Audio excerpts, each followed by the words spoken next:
always remember when I did not understand how I used to stand under all the fool's rules running these lands. I had my head in the sand and I was asleep. Now I learn a little more every day and I'm waking the sheep. Gonna say it out loud, say it proud, get it out, cause I'm burning inside, cannot hide it no more. I'm a raconteur too. Yeah, I'm a raconteur too. Oh, I'm a raconteur too. All the people in the chat room singing. Oh, I'm a raconteur too. One more time now. Oh, I'm a raconteur too. And good evening and welcome to Raconteurs News on this Monday night. It's the 26th of November 2018 and we are live. We're going out live on YouTube, the YouTube Hangout, the Google Hangout, sorry.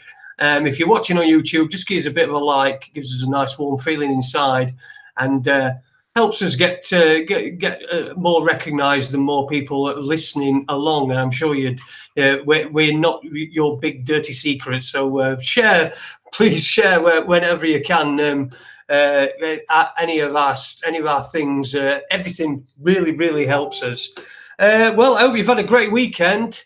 Hope you've had a great weekend, and it's been a good one from today. I heard something in town or in Sheffield, and I thought to myself, the spirit of Christmas, that's just what it's about. There was a mother with a kid, and must have been about 7 or something like that, and I overheard her say to him, do you want to go and see that fat cunt then? And to which the kid replied, who's that? And she said, Santa, you twat. So the spirit of Christmas is alive and kicking here in Sheffield. Well, I think it just about sums up what I feel about Christmas as well, but we'll probably not get into that tonight. As usual, I'm joined by my co-host, Paul Webster. How are you doing, mate? Have you had a good weekend? Yeah, great weekend, actually, Jason. I attended good friend of mine's son he had his graduation from Sheffield University. He's a radiologist now. He's working down in Addenbrooke's, and he came back up for his graduation, which he had at Sheffield on the Thursday, and then we went out for a meal with all the family and friends on a Friday. So that building up to today, where I've actually had physio assessment on my shoulder. And she said, well, I'm just going to go through a few movements. I went, right, okay. At the end of that, she said, yeah, you may want to take some paracetamol and ibuprofen when you get home. Yep, I pretty much did. So other than that, I'm on the mend. It's been a good weekend, but I am on the mend. Awesome, mate. All right. Well, listen, we've got 2 guests tonight. We've got 2 guests tonight. One of them is is with us, and one of them is we're having a little bit of trouble. And the guy that we're having trouble with is the guy that's been on before. But we certainly will get him on. I'm sure we'll resolve it. But we've also got Sharon Binks has joined us. She is, well, I'll tell you what I'll do is I'll let Sharon tell you all about herself. Welcome to Raconteurs News, Sharon. I think your microphone's muted. Let me unmute it. It says it should unmute. It's not unmute. No, God almighty. This is... Can you unmute? Sharon, unmute your mic. Unmute your mic. Have we got any good? Is it going? Oh, this is going... Oh, there we go. Sharon, how are you doing? How are you doing? I'm all right, thank you very much. Welcome to Raconteurs News. We're having a little bit of trouble getting Dave on, but we'll persist and endeavour to get him on. It shouldn't be that difficult, but you know, sometimes people are a bit technophobic, and there's probably a spider in the room with him as well. Last time we had him on, he kept his eye on a spider that were in the corner of the room. So good evening, Sharon. How are you? I'm good, thank you. Brilliant. Well, I tell you what, for people who may not have heard of you, can you give us a little brief biopic, a biography of who you are and what you're about?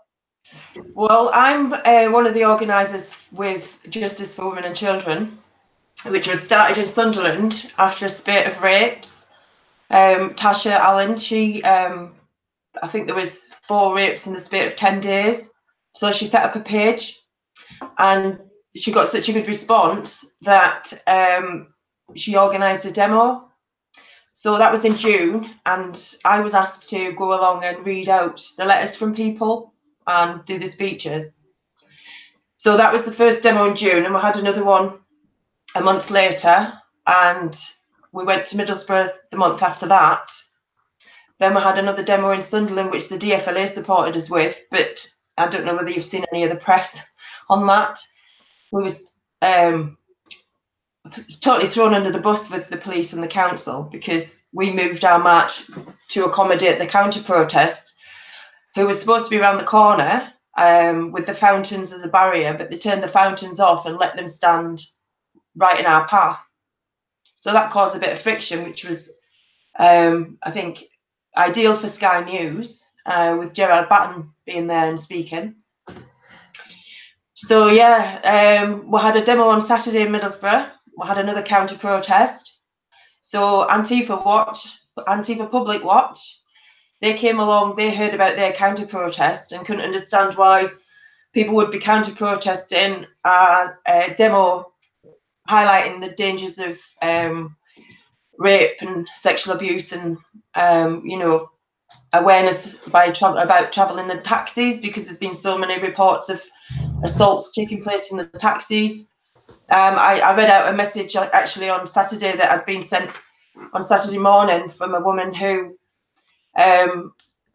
she got raped in the taxi. They used the seatbelts. She made the mistake of not pre-booking the taxi.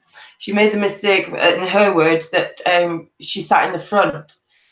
And as he got to her address, he locked her in, held her where she was with the seatbelt, obviously done it before, and raped her.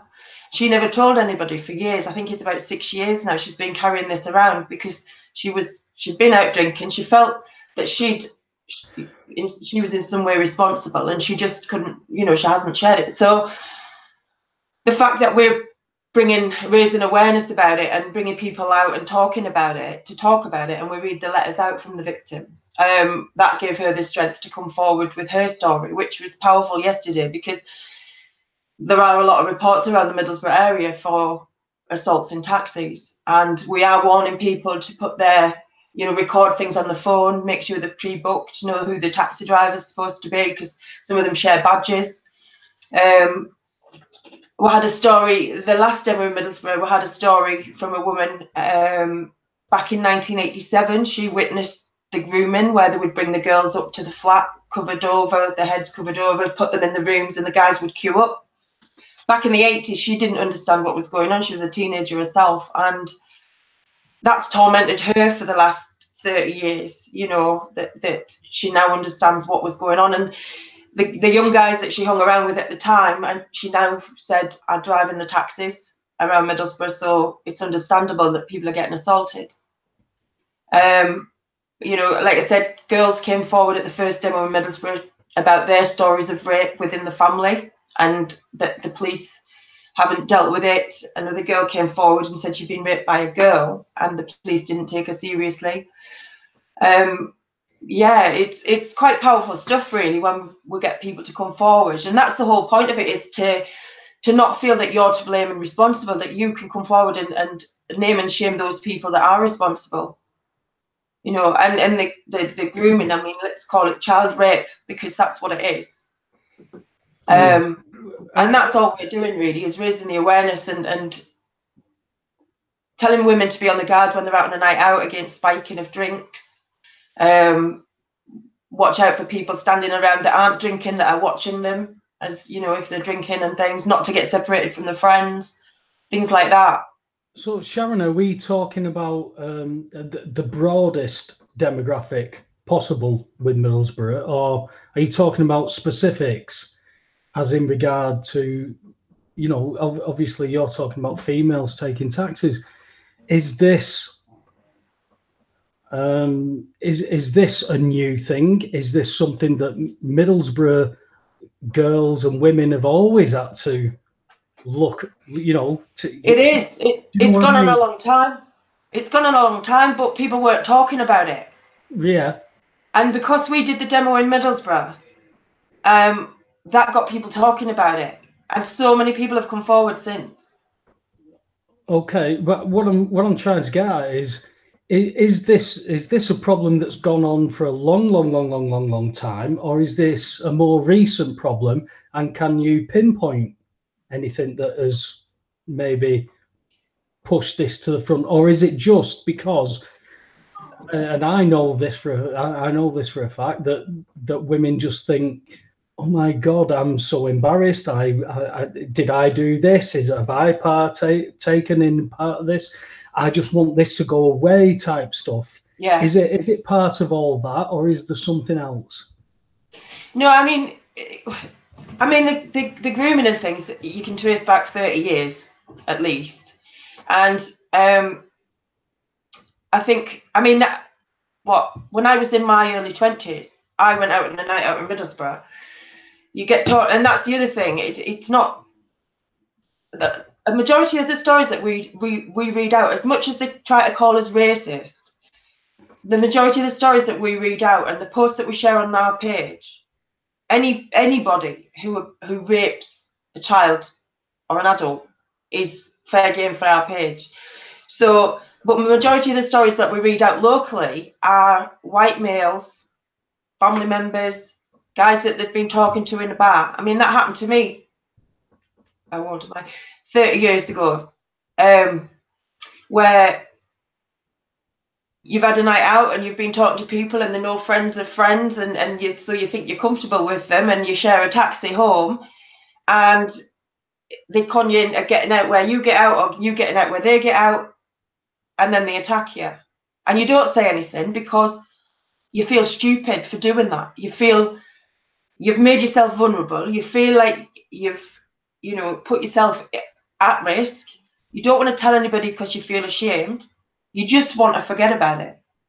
But people that happens to, women that happens to, that are in relationships, it more than likely destroys the relationship as well, because they either don't want to tell them and it destroys it because they're keeping a secret, or they tell them and it destroys it because they can't live with it. So the ripples of effect of that night out, you can't just go home and bury it and forget about it, because it doesn't work like that. It's like these kids in care. They can't just grow up and forget what happened to them. It affects every relationship that they have. And until they start talking openly about it, until it stops being a dirty secret, and until the victims stop being portrayed as responsible for the attacks against themselves, then nothing's going to change. And it's gone on for too long. You know, I think we're not just targeting one group. We're targeting rapists, whether they're raping children or raping with adults. It's not just women that get raped, you know. And we're not just talking about women, girls, when we talk about children. We're talking about every child that's been through the system, whether they're adults now or not. We want to know what happened as a child, because they continue going through life blaming themselves for every broken relationship. They have post-traumatic stress disorder. They get told they're dyslexic because when you've been an abused child, you can't function properly. You can't think in class. So you're not learning. Your brain's wiring up differently. Do you know the Child Mental Health Service doesn't even acknowledge anymore, and they're not commissioned to work with attachment. I don't know how much you know about attachment, but I've studied it a lot because I worked in children's services for 15 years.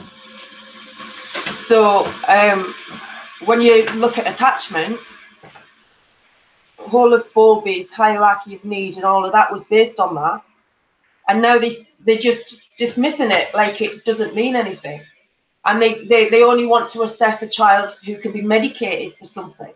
They don't want to assess how they can help that child's brain function alter into the positive.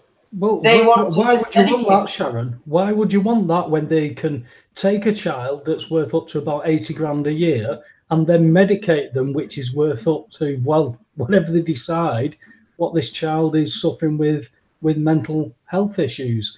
And you've got these children now that are then discarded by the age of 16, 17, and they end up in the prison system, and they are still medicated, and they still don't know what's going on. They have a customer for life. The earlier they medicate a child, they have a customer for life. And the big pharmaceuticals is big profit. And until we stop using big pharma, and until we stop visiting the doctors so much, I mean, some people believe in chemtrails, some people don't, right? I happen to think that they're poisoning the air, the water, the food, everything. I think they're bringing on puberty earlier in girls. I think they're making boys infertile with the chemicals that they put in our water. It's white genocide. You know, that's how I see it.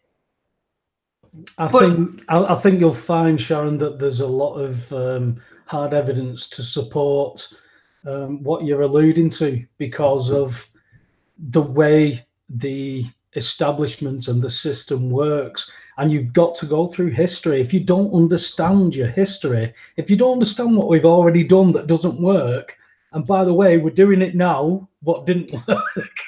Well, some would say that if you don't already understand that, you're coming from a really retarded position. You've got to unplug and eat, no matter how ludicrous some of the stuff sounds, you've got to go and look at it, because I would never, ever say, don't look at that. Don't look at that. No, go and look at it. Yeah. Make your own assessment. Don't listen to what I've got to say, or him or her, or him or her. Go and do it. Yeah. The problem that we've got, Sharon, is that people, because it doesn't affect them immediately. Yeah. You've got to look at the longer game. Yes. They play the long game. Yes, there's yes, they do, but we don't. I know. We play the short game. You know why? In the short game, I'm safe. I'm safe. There's nothing going to happen to me because I'm paying all my Never bills. Mind the grandchildren. Exactly. I got called so many names because of me saying that you can't pay for things like, let's forget, it goes on and on, but gas, water and electric, you can't pay for them. You cannot pay. If you're a resident in this country, you are a creditor. Therefore, you cannot pay. So you must set that debt off. And the utility companies send you an instrument for you to do that. They don't like you doing that, because that doesn't keep you in the net, doesn't keep you in the prison, because it now shows that you're thinking and you're going, hey, hang on, what you're saying isn't quite right. And then all of a sudden you see about us registering our children and seeing what that does with social services and governments, and in what police services will follow, and they are actively seeking men and women who will follow those instructions. Yeah. And talking about gas and electric, I mean, they try to tell everyone they have to have a smart meter. Well, I tell everybody don't have anything smart in your house. Nothing, not even smart water. Honestly, it'll poison you. Nothing smart. People keep saying to me, oh, I was just talking to my son about this, and then it popped up on my phone. I said, yeah, but you're always talking to your phone. Look for this for me, look for that for me. It's like, who would want something in the house that listens to them 24/7? Well, let's be fair. We've just seen within the last few weeks that a court judge in America has subpoenaed the records of Alexa to examine what she may have heard during a stabbing. So somebody's been murdered in a house that has got Alexa. Alexa may have heard something. I thought Alexa wasn't listening. But we're now struggling, because I've interviewed policemen and women who've said, we used to have to apply for a warrant to tap your communications. Now you go on Amazon and buy it for us. But isn't Google linked to the military? The NSA. CIA, NSA, yes. Yeah, it's all linked. Is it? What's that military organisation that in America that it's a military complex. You know, they deal with all this secret space programs and all of that sort of thing. DARPA. Yeah, there's DARPA, but it's yeah. What there is a military group as well. But anyway, I always forget things. I think it's the chemtrails. You know, they've been absolutely every day, right throughout the summer. They've been relentless over my way. Do you know what, though, Sharon? I have a mate of mine who he lives near an airport, and he watches planes. He won't admit that he's a plane spotter, but he watches planes, and he is adamant that he sees these trails, and these are ordinary contrails that come in as they're landing. And he lives near the airport, and he sits there and he quaffs a bottle of wine while he's watching these planes come in. I said, "Are you telling me you see contrails at that level when they're landing?" He went, "Well, no, but I see them flying in, and there's no contrails." I went, "Okay, there's no contrails as they're flying in, because obviously they're a lower level, Yeah. the atmosphere is warmer, you don't see them.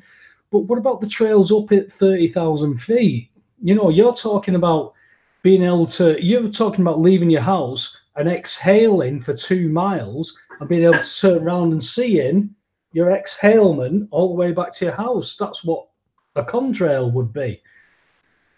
Yeah, well, that's not what's happening, because these are going on for miles and they're hanging there. Now, automatically, if they're ice crystals, as they fall, they warm up, they dissipate, they go. These don't go.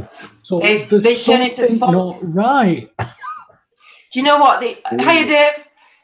Hey, he's here. We're just talking about chemtrails. I didn't recognise you, Dave, without your Donald Trump mask. It worked. We made it. Yeah, Dave. After all, I've been sat here for the last 23 minutes just trying to get Dave on the show. So listen, I'm glad Webby with you, because you know I were another one of them situations where I got no idea what anyone was talking about. Yes. Andy, are you here? Where is it? Where is it? Well, I was just saying about the chemtrails, and they've been relentless over my way. Like early on in the year, I heard it was going to be like 4 months of summer, and I've been traveling up and down the country over the year, going to all these different demos and different areas. You notice the difference, and I wondered if there was particular areas where they were relentless with the chemtrails, because every day, and they would even come out, you know, as the sun's setting, and you know the chemtrails because they only fly over certain areas. And when I used to work around North Yorkshire, I'd see them flying over, say Richmond, and then the next day I would go and it'd be bright sunshine where they weren't spraying, and I'd drive into the fog and the grey cloud. And on the other side of that, where they weren't spraying the day before, it's bright sunshine again. So you can't convince me that they're not chemtrails. So, and that affects Alzheimer's and all the other. Yeah, that's the problem we've got, Sharon, because people want to debate whether they are chemtrails or contrails. You know, there's all these other things that people have got available to debate, you know, whether the earth is round or flat. We've got all these things that we can argue about. We've got all these things that people want to argue about, but we've got to cut through all the shit and get... It's geoengineering now. Yes, of course it is. But I had geoengineering documents from the House of Commons PDF files that people wouldn't believe 10 years ago. So I can't even convince people that the gas is free. So, I know. Cold fusion energy is free. Dave, so is gas. So is gas. How you doing, mate? Sorry, Sharon. I just thought we'd better get Dave in just a little bit. How you doing, mate? Are you feeling any better? Yeah, I'm feeling a lot better, mate. Can you hear me? Yes, we can hear you loud and clear, mate. Yeah, I'm feeling a lot better, mate. It's just the way this is done. You know, if you try and talk when someone else is talking, but if you try and interject, it don't come through, does it? Well, I think to us it don't, but I think it does go through when people are listening. Right. So, yeah. You've had just initially, because you were going to go on. This is how this has worked out, because you were going to go on and speak with Sharon on Facebook the other night, and I went and I had a watch, and you couldn't get on. Technical. You're a bit of a technophobe, let's be honest, Dave. I'm a whiz kid with it all. That. Typical Taurus like me. Oh, I'm a Taurus as well. I keep saying I'm a passionate idiot, you know. But this is a reoccurring pattern I don't want to repeat, because by the time you get on the show, you're right stressed out. Do you know what I mean? The other day when I was trying to get on your show, Sharon, I was getting so bloody angry with it. I thought, do you know what? If I actually eventually get on, I'm going to be in a right bad mood. Well, everyone that got on the phone ended up having to go onto the laptop because it just failed. So I was just babbling on my own for a while. Well, yeah, it was a shame, like, but at least I'm on here. Yeah, I didn't think I was going to get on. How have I got on though? Because I just seemed to get a phone call, and then that's the way I got on. Oh, right, okay. Well, I sent you an invite. I don't know if how that works. I sent you an invite via email, and I don't know, but you're on anyway. So right. Yeah, it just started ringing like I was getting a phone call, and I pressed answer, and then I came on. So, the email worked then. I don't know what were happening. Oh well, we got there eventually. Dave, listen, Dave, when you were gonna go on Sharon's show the other night on Facebook, you were going to tell people what you could about what had happened to you recently. I know you had a 30-day Facebook ban for that for the symbol, God knows what symbol, the devil symbol that you spotted in London. On one of those light things. I know you got a 30-day Facebook ban. It was pretty difficult for me to try and get hold of you. But what's been going on in the meantime? Well, getting my head kicked in, you know. That's a good old Sheffield expression, yeah. Getting your head kicked in. Did that teach you anything though, Dave, or was you actually just expressing some truth while people didn't like that? I think you were jumped, weren't you? Yeah. The jury's out on who it was. We don't really know who it were, but you know, when it happened, like any attack, it seems random at the time. Do you know what I mean? So it seemed at the time it seemed like a random attack, but then after, you know, certain things have come to light, like Antifa were training in Leeds on the same day that I gave my speech. Yeah. And then there was other things that some girls that were there said that when it were kicking off, more lads just seemed to appear from nowhere, like rats out the sewer. They just seemed to be appearing. So, and there's more things that, again, that I can't really touch on, but there's just more things that point to maybe it was a setup, like. But so, do you think you've raised your profile up that much that you were targeted, or did you have your Donald Trump mask on? Wow, I had my Trump mask on.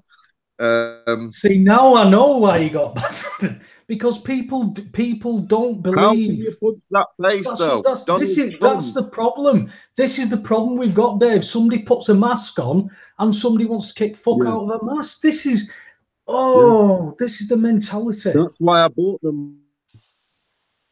To show that I will support Donald Trump unapologetically. Do you know what I mean? I'll walk around in a Donald Trump mask. Hey? I'm Putin. I'm Putin, yeah. He's in the drawer him. I ain't got him out yet.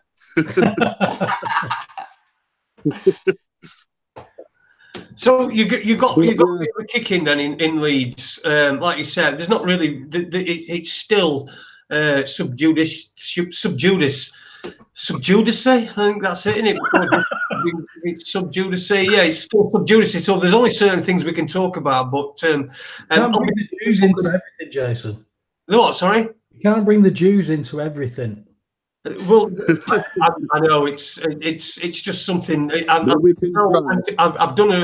just keep doing racists. You know, racism and anti-Semitic or whatever. You can't do it anyway these days without being called some sort of hate preacher. So might as well just be your son, aren't you?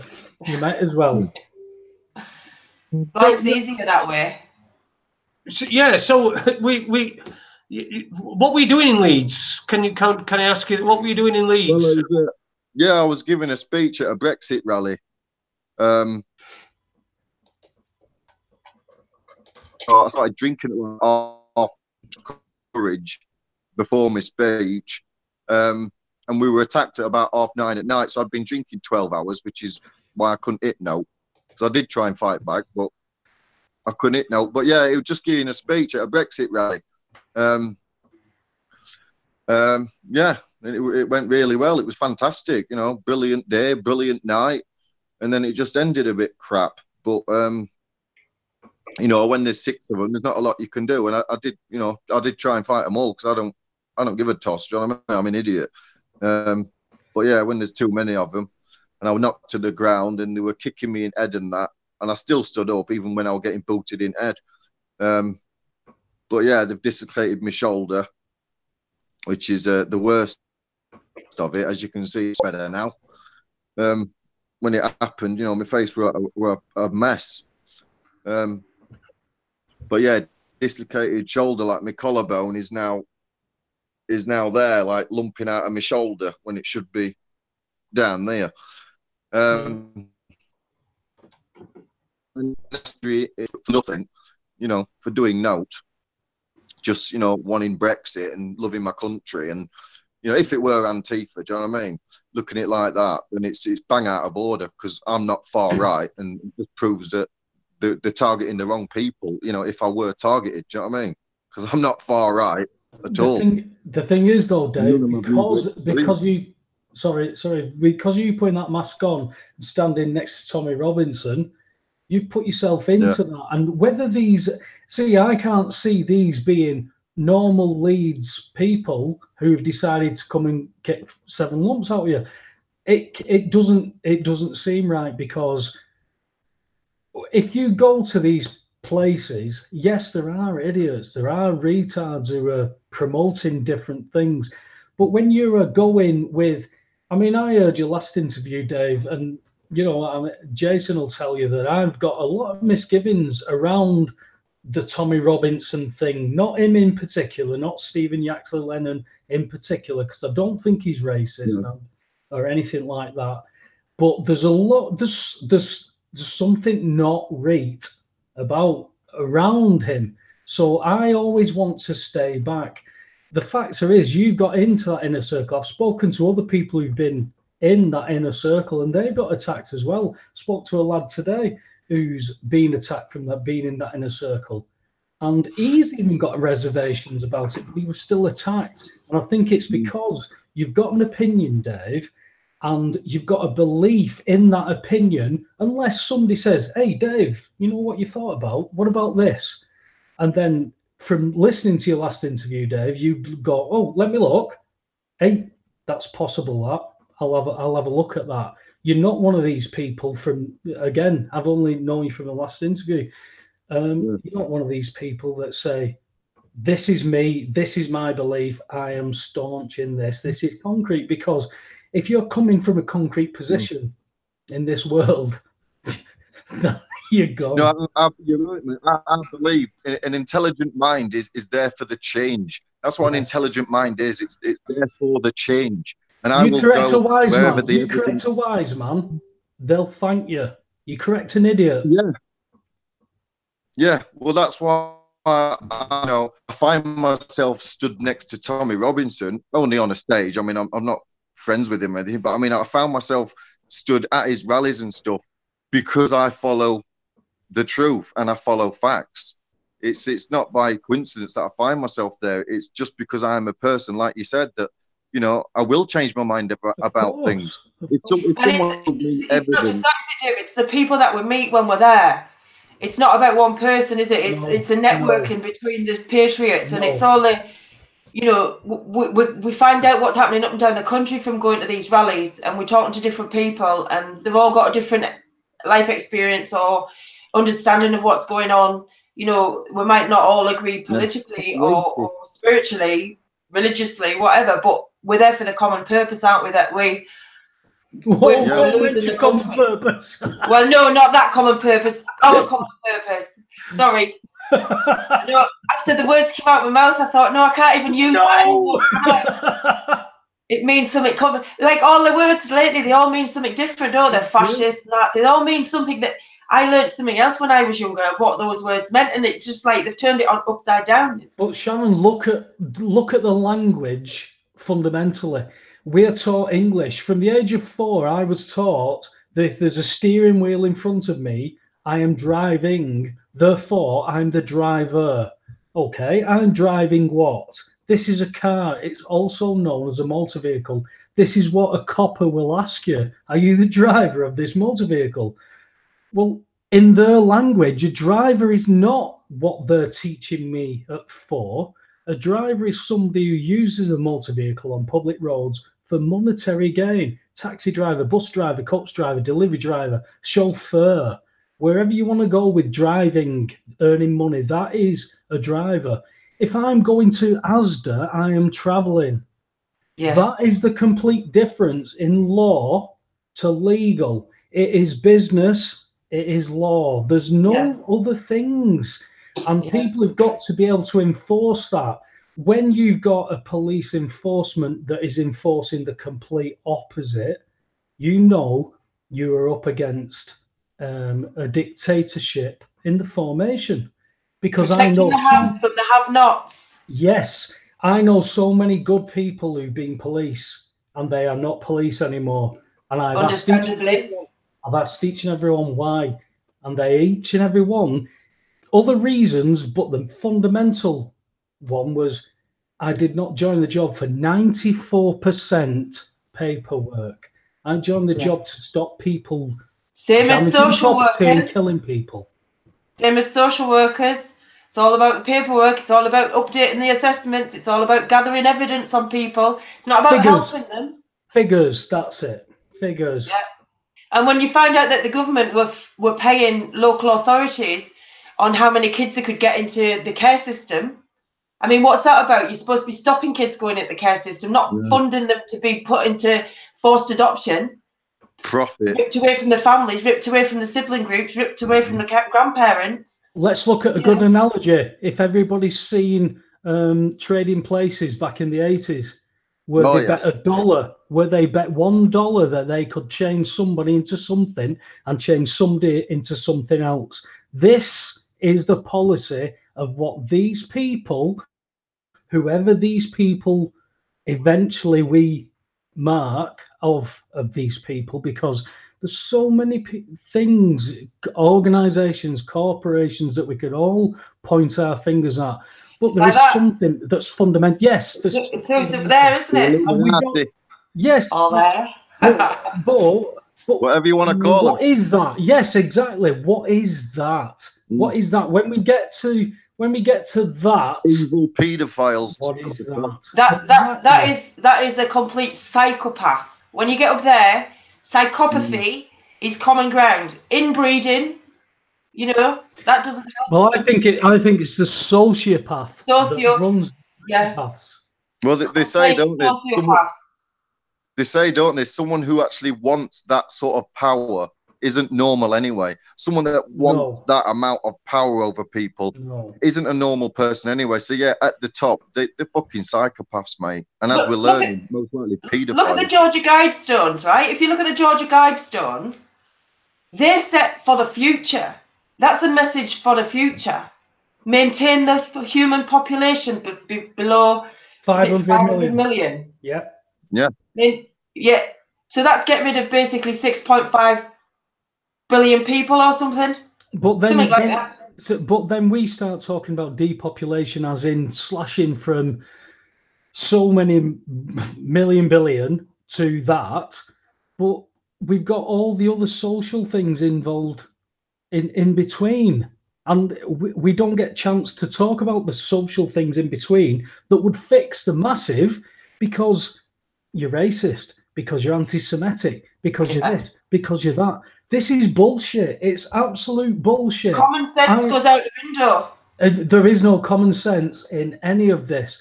And I speak to people who've got degrees, who've got PhDs, and they can't get around the fact of that PhD, of that degree, of that certificate. Because they've been brainwashed. They've gone through the education system for years and years and years. And because I'm an idiot, who's an ex-taxi driver and an ex-window cleaner gets it, I must be wrong. I must be wrong. Well, you haven't got a PhD, so exactly. You're wrong, mate. Yeah, but I see. I had Nelly once.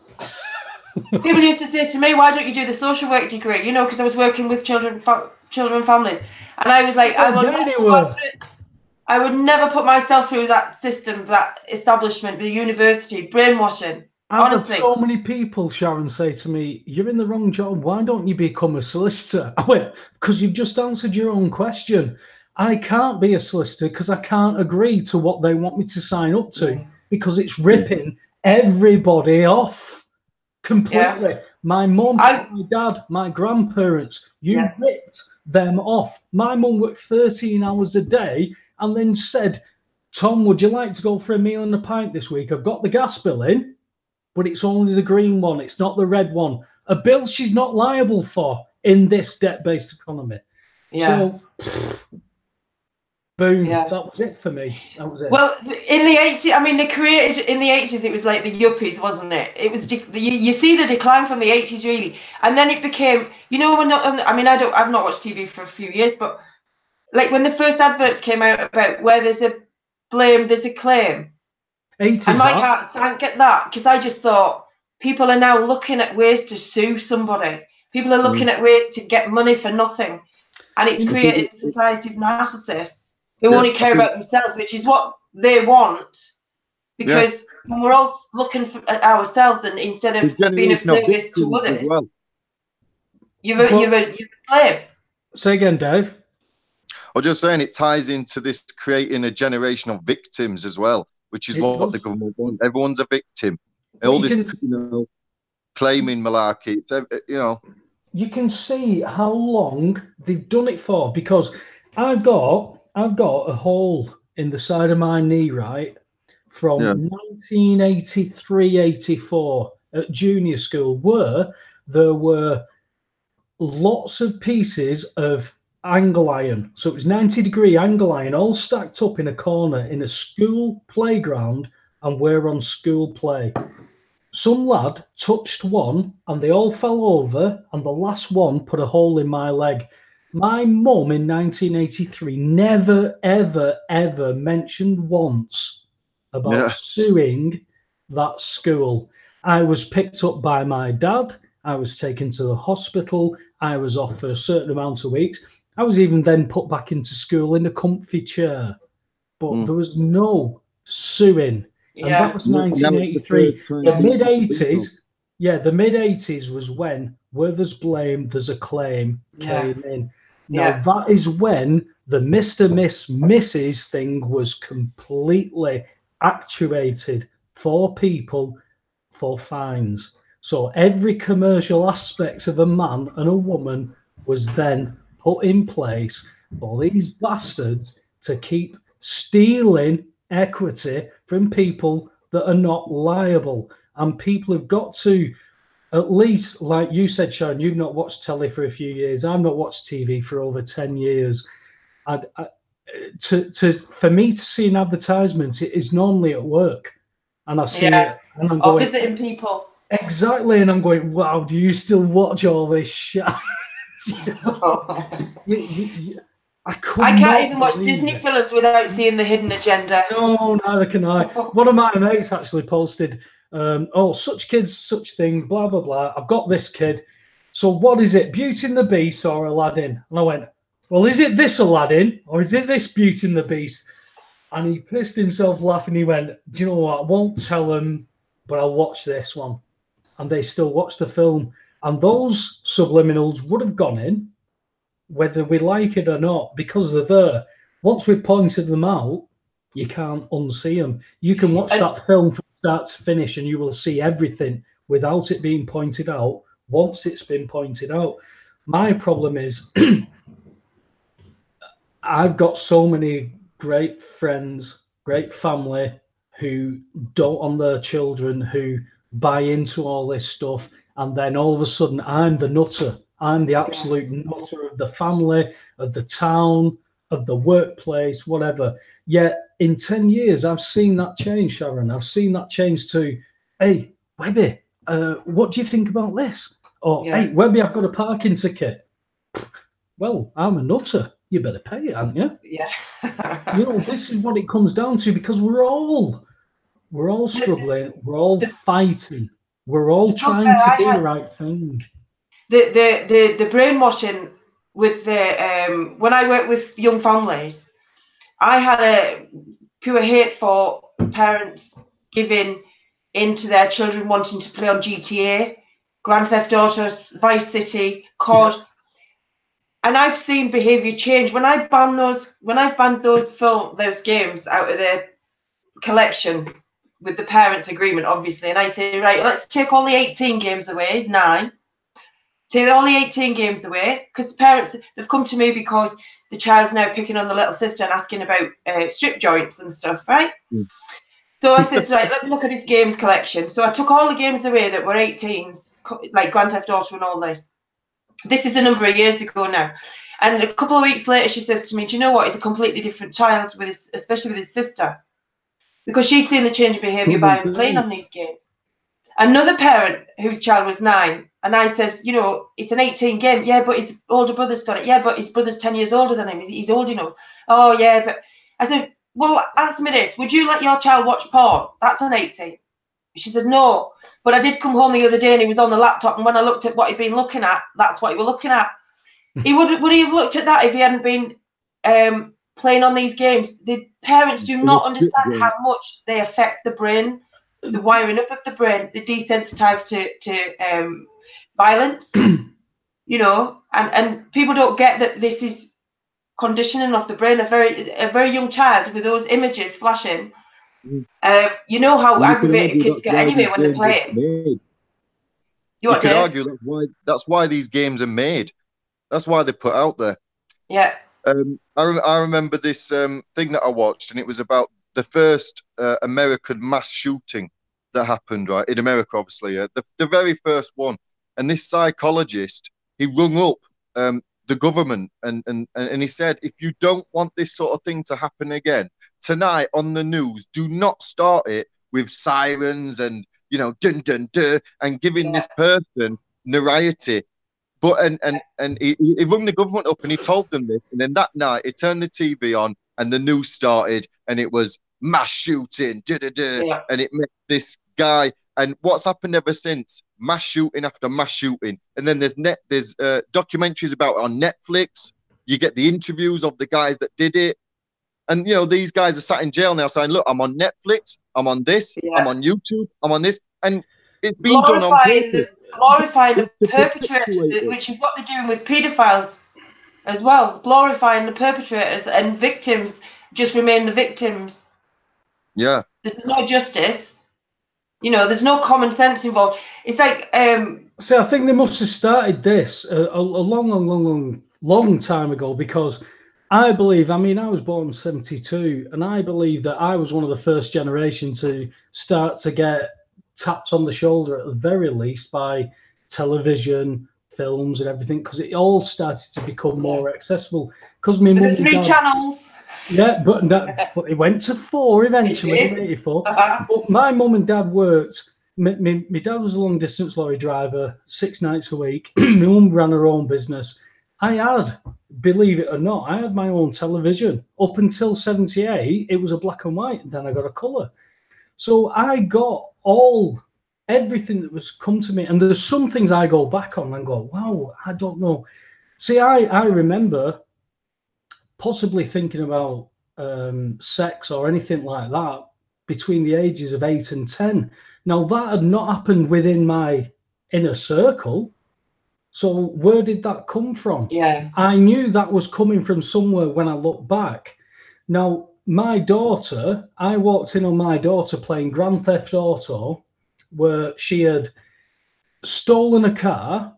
She drove over 4 prostitutes, stole all their money, then drove up to the top of a multi-story car park and sniper rifled people's heads off for the next hour and thought that was immensely amusing. So if after I said, do you really think you should be doing that?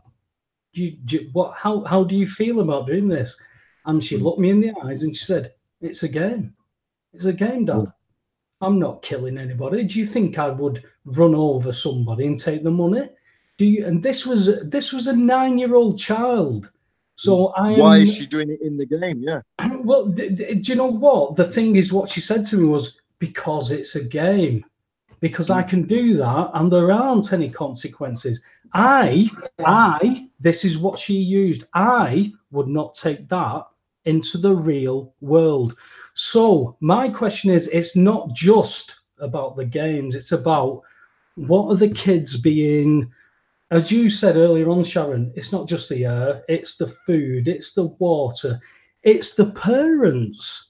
If the parents have not had a great upbringing, the less they are going to be able to pass on. I've worked with probably about 300 families. Yeah, but I'm showing the best of parents will pass bad things on, the best of. So we've got to start taking all this into perspective. It's education. It's not about games. It's not about parents as well. Well, we're talking. Well, we go to single parents. We also talk about the mass shootings that you touched on, Dave. The mass shootings. A lot of these people are on medication. They're on medication that causes psychotic episodes. Psychotic episodes with a lad who's playing Grand Theft Auto, sniper rifling prostitutes' heads off. No, that is not the same scenario as a child who said, "This is a game, Dad." Yeah, that is not the same. I know, but the fact that, like you say, I mean, a lot of these kids, if they've had domestic violence in the family and things like that, that adds to it. They were more likely to act it out. But that's because it's real. That's because it's real. Yeah, and you could tell what the child had been watching the day before school because they'd be acting out in the playground with their friends. So you can kind of see, and I think little boys naturally want to play soldiers and army and things like that. That's just the hunter-gatherer in them, isn't it? It's like there's a difference between playing a game and being psychologically affected. But when they banned smacking, I was working in children and families then, and they banned smacking, and my question was, when are we going to start educating the parents on better parenting methods for behaviour management? Because that's what I did on a one-to-one basis. Yeah, what replaces the smacking? And they offered parenting courses and things like that, but I prefer to work one-to-one in a family home because then you can see how the family operates. You can get them to put their own routine together. You can get them to put what's reasonable for them as a family to fulfil whatever the needs of the child are.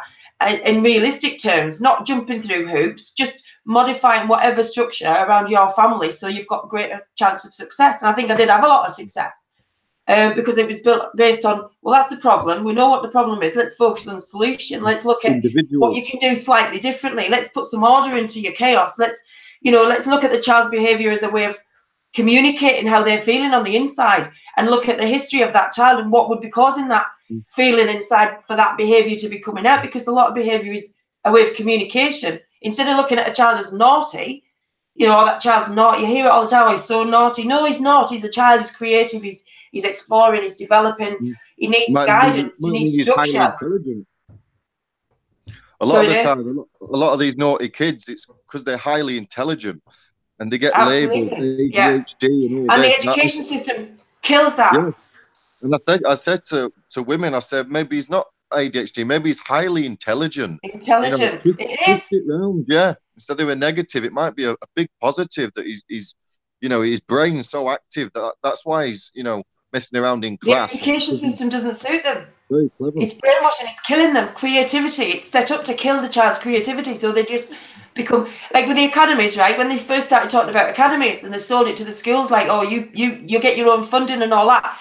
I died inside when I was hearing about it, because I know the bigger picture. I'd been researching too much, right? And I was like, no, you don't want to be an academy. Well, they decided to change my grandson's primary school to an academy, right? When he was 5, my daughter pulled him out of there. She took him to a village school. But thank God, the guy from the academy because the high schools in the town's an academy, right? So he came in and he says, right, we're using the same consequences as they use in the high school so that they get used to the system when they get there.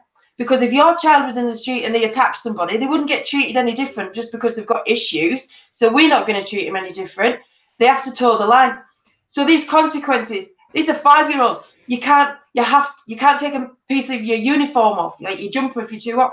You can't talk without being given permission. You've got to put your hand up. You get a consequence for it.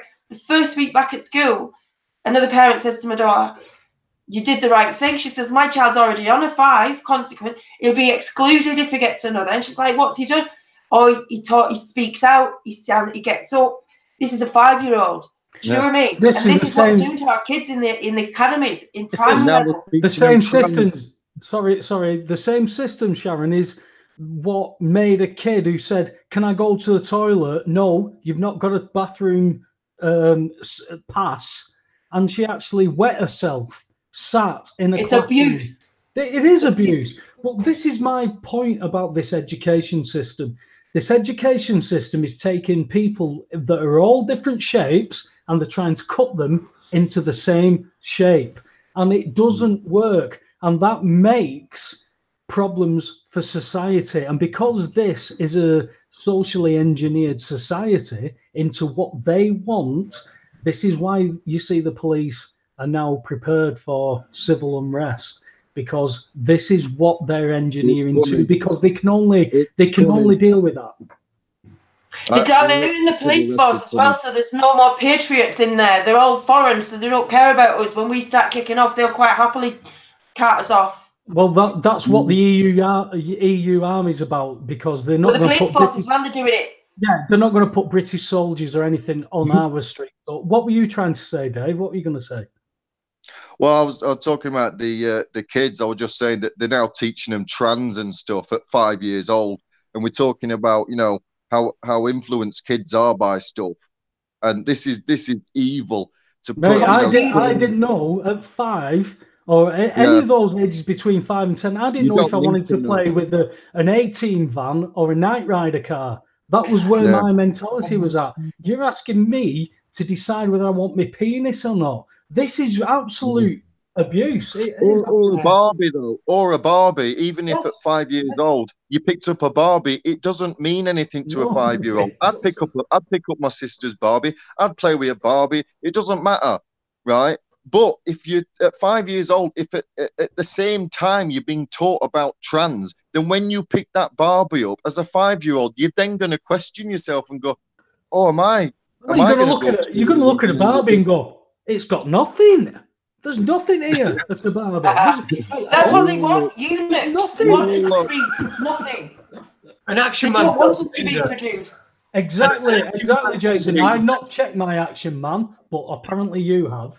Well, I've checked your Action Man, Webby. That was the first thing I did when I went round to your house. I checked your Action Man. I can tell you what, not one of them has got a fucking cock, but they've all got hands wrapped round the cock, as if they were in that position, you know. They must be the most confused people in the entire world, the Action Men, because, they've got nothing. Listen, we're at an hour, so I'm going to play a record. So everyone can get a little bit of a comfort break, perhaps get themselves a drink or something like that, and we'll be back in a couple of minutes. You're listening to Raconteurs News, and you're watching us as well. As you can see, you can see it's sound and vision. It's just what we. It's the cutting edge. It's the cutting edge of technology, Jason. It is, and we'll get a little bit more into the LBGT. QRSV. Whatever, yeah. But I thought of a really, really good way to get the LBGT, whatever the fucking community, arguing with each other and ask this question: how come the L is first? The most important thing, we can get them rowing amongst themselves. Listen, we'll play a record. We'll be back in a couple of minutes. Right.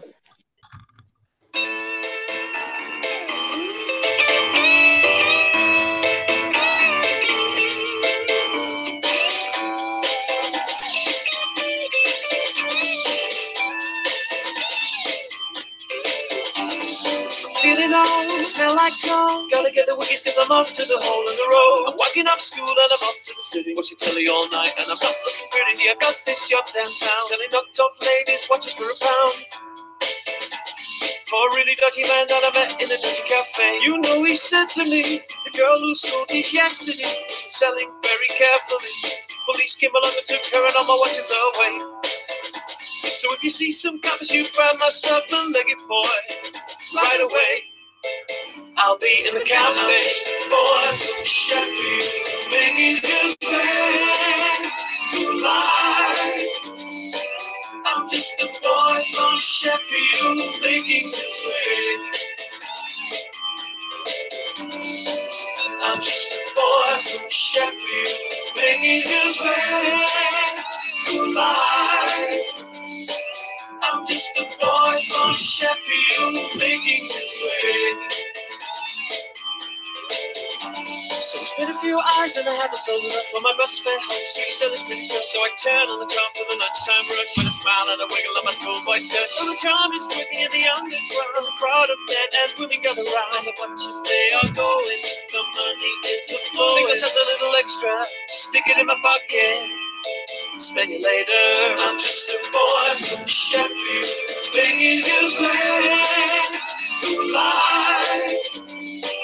I'm just a boy from Sheffield, making his way. I'm just a boy from Sheffield, making his way through life. I'm just a boy from Sheffield, making his way. I haven't sold a watch for an hour and I'm dying for a slush. I've had enough of this, so I'm off for a piss. Then a quick walk back round to the cafe. Sitting at his table, drinking tea. Looks at me suspiciously. Then with a glance at the watch, he says, how did you do? He paid me a couple of quid. Then he said, would you like to come and work another day? I said I'd come back down on Friday. And to that he said, okay. So with £2 in my pocket and another 5 in my shoe, I nipped down to Castle Market where a man who looks like Leo said, selling pots with cocktails and prawns. You make me feel like dancing. Off back to dinner on the Wiggies and then home. I'm just a boy from Sheffield, making his way. I'm just a boy from Sheffield, making his way. I'm just a boy from Sheffield, making his way. I'm just a boy from Sheffield, making his way. I'm just a boy from Sheffield, making his way. I'm just a boy from Sheffield, making his way. I'm just a boy from Sheffield, making his way. I'm just a boy from Sheffield, making his way. I'm just a boy from Sheffield, making his way. Boy from life, making his way. I'm just a boy from Sheffield, making his way. I'm just a boy from Sheffield, making his way. I'm just a boy from Sheffield, making his way. Boy from life, making his way. I'm just a boy from Sheffield, making his way. I'm just a boy from Sheffield, making his way. Well, make no mistake, my friends. The time has come to choose. Everyone in this hall knows in their hearts that England is simply the greatest country in the world. So why should the nation that produced Shakespeare, Dickens, Christopher Wren, Florence Nightingale, and those are just the people on our banknote, for Christ's sake, go down to the continent that produced Hitler, Napoleon, the Mafia, and the Smurfs? My friends, I have toiled in the bowels of Europe, and I know what shit passes through shit. And I won't say, oh, pardon my French, because I think it's about time we had some bloody good old-fashioned Anglo-Saxon. Before me, I see thousands of brave Britons, whereas behind cower the ranks of the gutless, the spineless, and the brainless. So are we, the victors masters of hell are they going to allow these faceless people to sell us into your oblivion? Or are we going to stand up in this great British party and demand our country back? Or if that is the will of the conference and a man is needed to save Britain, then I am humbly to put myself forward. For I love my country, and I wish to serve.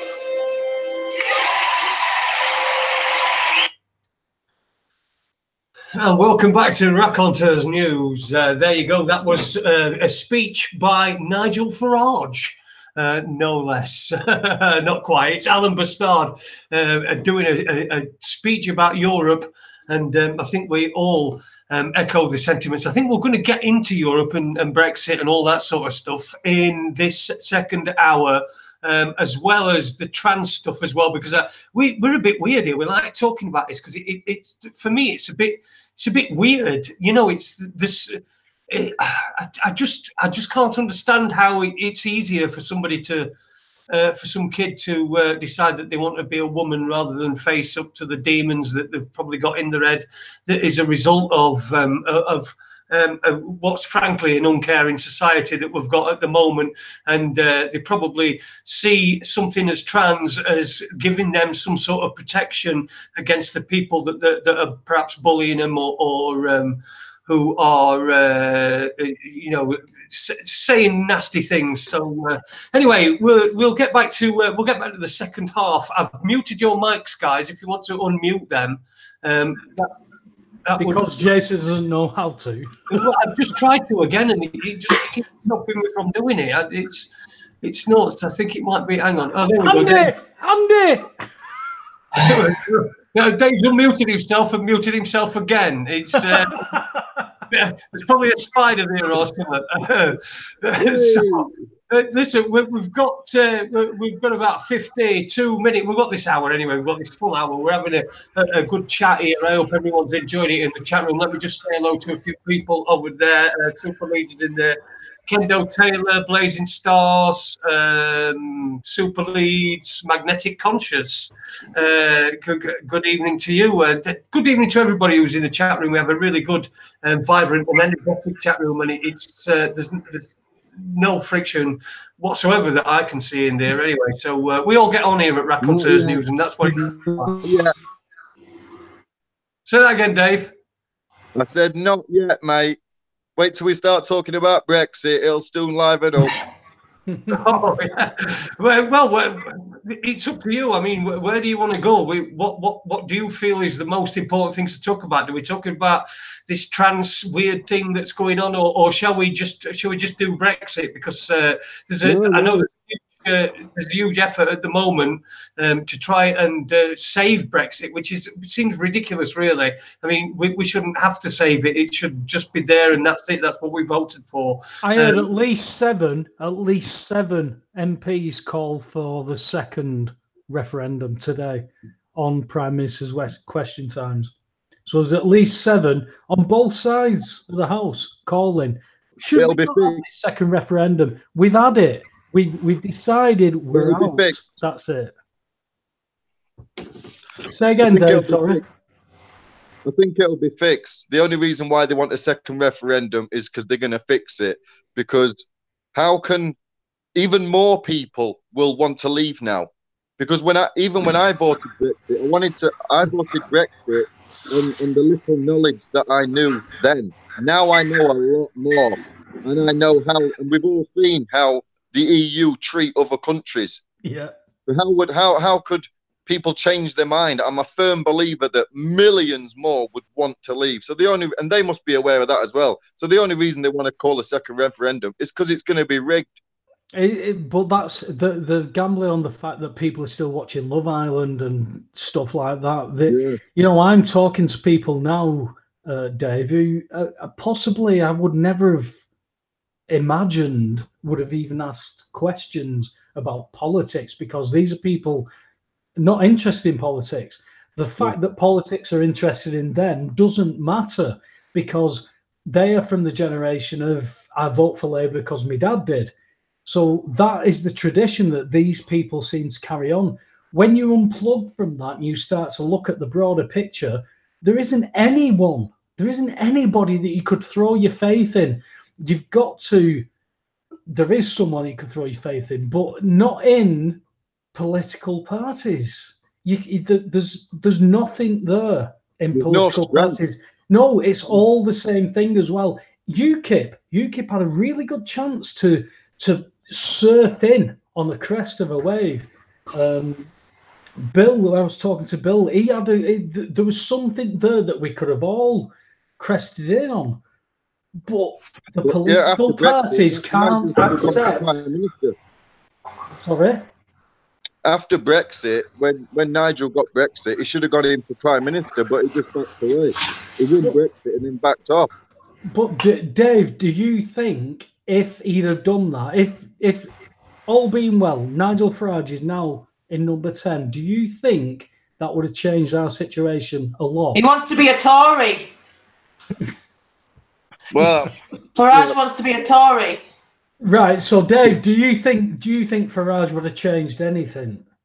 Well, I think we'd be in a better situation than we are now, because I think the 17.4 million that voted Brexit, if obviously he became Prime Minister after that, then we would have had a Brexiteer in power. So that would have helped this transition a lot better instead of a Remainer. So it would have helped with Brexit. Do you know what I mean? So yeah. I'd like to see Gerard Batten in number 10. No. Yeah. Not Gerard Batten, but Farage. He did one. He did what he did with the Brexit. He threw the spanner in the works and then did one. Now all of a sudden, he's now showing his face.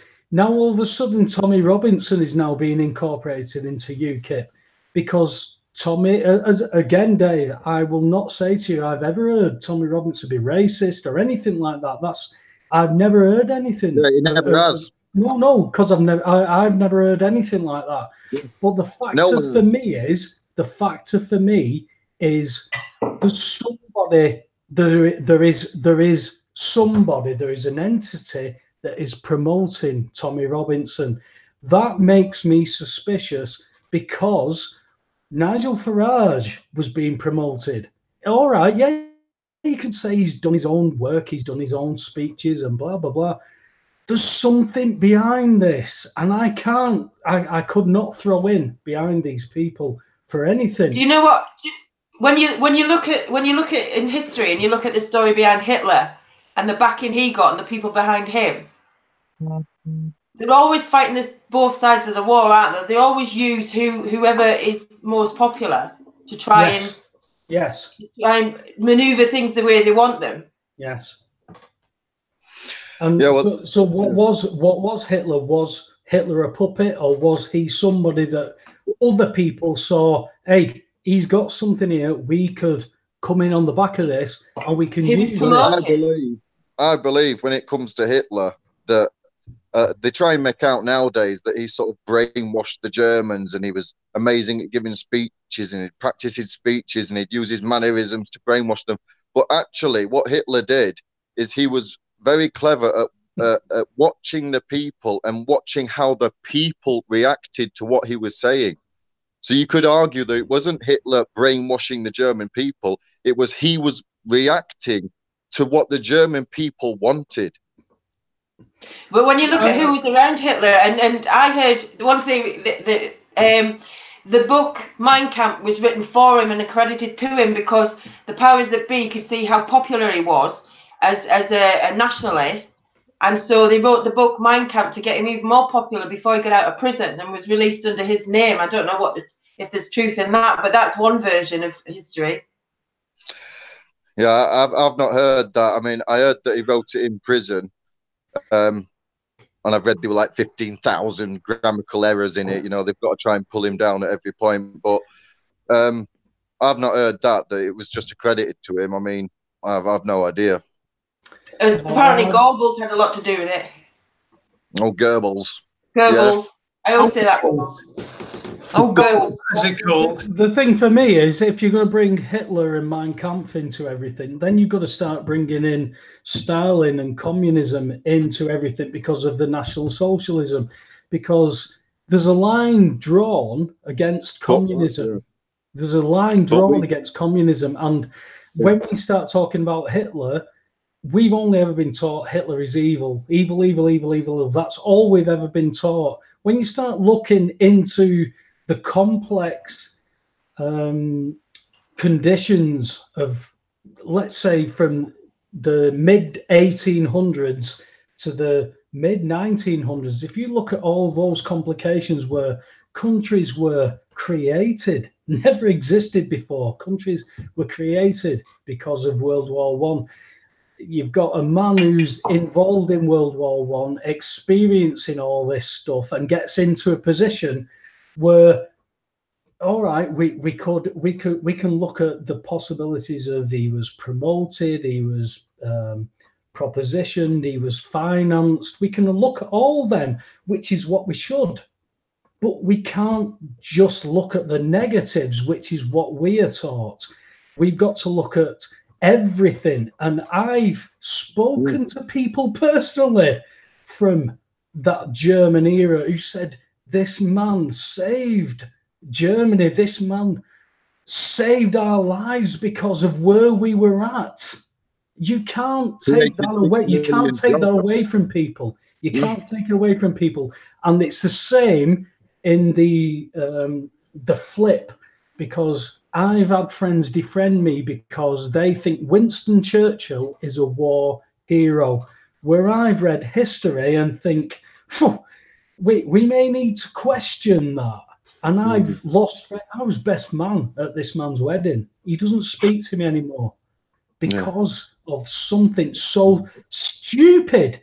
And I know it isn't stupid, but it sounds stupid from history. But this man was a facilitator of a lot of death, and we are now meant to promote him as a hero. My mum grew up through the Blitz. She wasn't in London, but she was Liverpool, which took its fair share. She thought this government, Churchill, were heroes because they got extra rations of chocolate in 1942. God bless her, but she didn't know history. God bless her, but my mum didn't know history. I've got access to every piece of information that has ever been documented through human history right now at the touch of my fingertips. Ignorance in this age is a choice. In my mum's age, it wasn't a choice. She couldn't get that information. We can. I know how big Jordan's tits are if I want to look, but I also know about World War One, World War Two, and the possibilities of World War Three, and how long it's been going on for, and where it wants to go. If you go and look, that's it. Yeah. But it's like the German scientists, isn't it, that went to America after First World War, and they're part of that industrial military complex. I couldn't remember the industrial military complex. Yes. Operation Paperclip. It's where the founders of NASA came over from Germany. Werner von Braun and I don't know, so various other ones. But I mean, the thing is with Hitler is what's not understood about Hitler is that after World War One, the Treaty of Versailles basically did to the German people what Dinny wants to do to me. From what I've just seen. From what I've just read in the chat room. So, and that's pretty much what happened. And Hitler came to power, and he was able to bring some prosperity back. And the rest, well, you believe your own version of history. I mean, there are certain people that will, you could tell, you could show pictures, and they still wouldn't believe you. No. So, you know, the whole discussion about Hitler, it's very interesting. I'd recommend people see this Adolf Hitler, the Greatest Story Never Told. I mean, it's quite long. It's like nine hours or something like that. But it's really one that really should be watched. If you check out YouTube, Dennis Wise, that's his work. That Dennis, he's got it. It's brilliant. Yeah, in fact we've had him on Raconteurs News. I've just remembered. I'm pretty sure, and we have Andy. Will probably have to confirm that in the chat room if he's in there. I know he were in there earlier on. But Brexit. We've got a rally coming up, haven't we, on the 9th of December? And I do believe that Tommy Robinson is he the one that's behind it? Is he the one that's promoting UKIP, it? Yeah, and UKIP and Gerard Batten, yeah. Awesome. And so you're going to be going down there? I take it, pair of you. I wouldn't be anywhere else. Yeah, it's important. Yeah. Well, it is. I agree. It is important. Why aren't you there, Jason? Sorry. Why aren't you going to be there? Well, I'm not that lively on my leg yet. I'm still trying to get in and out of the house. So running about in London is probably not going to be the best for me. But listen, I'll be with you in spirit because it's a time where everybody perhaps have got differences, but they come together for a single cause. And Brexit, I think, is a cause worth coming together for because we fought hard to get it. And then we had to all the lies and the even when we got a referendum, all the lies and the disinformation and the crap that were coming from the Remain people, it was just ridiculous. And then we get it, and then they tried to move the goalposts so that we're not really coming out. So it's a cause worthy for everybody. So I would listen, if I could be there, I would be there. They were never going to just give us Brexit, though. It wasn't part of the bigger plan, was it? It's not part of their big agenda. No, because the EU is the agenda. But even people that didn't vote Brexit, even people that voted Remain, they should be disgusted about this. But a lot of the democratic system and undermine a democratic vote. People who wanted to remain should say no. You should adhere to the vote, honour the vote. But a lot of leftists, they've made this more about us versus them. So they'd be government just because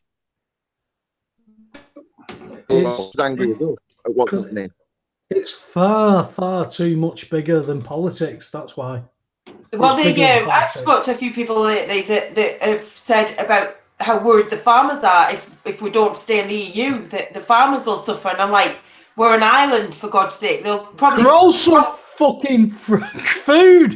Stop sending the meat to the Europe to have it sent back to us. Sold on. Do you know what I mean? Why do they need to do that? Stop taking money to not grow things.